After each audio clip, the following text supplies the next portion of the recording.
Hello everyone, my name is Austin from Marin Acura, and today I'll be showing you guys a tutorial on how to use your brake hold function in your 2020 Lexus NX300.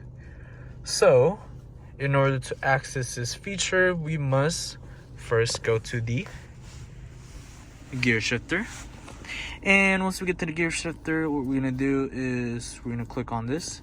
But before you click on that, make sure that your seatbelt is on, otherwise this feature will not work.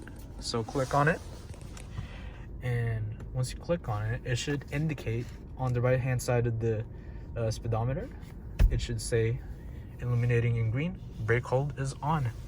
So basically what brake hold does is, for example, if you are in an intersection at a full stop and you have your brakes fully depressed using your foot, what the brake hold is going to do is it will hold the brake on the brake position. So that means that you could just let off with your foot and the car will remain on brake, and when you press the accelerator again, it will go back to normal.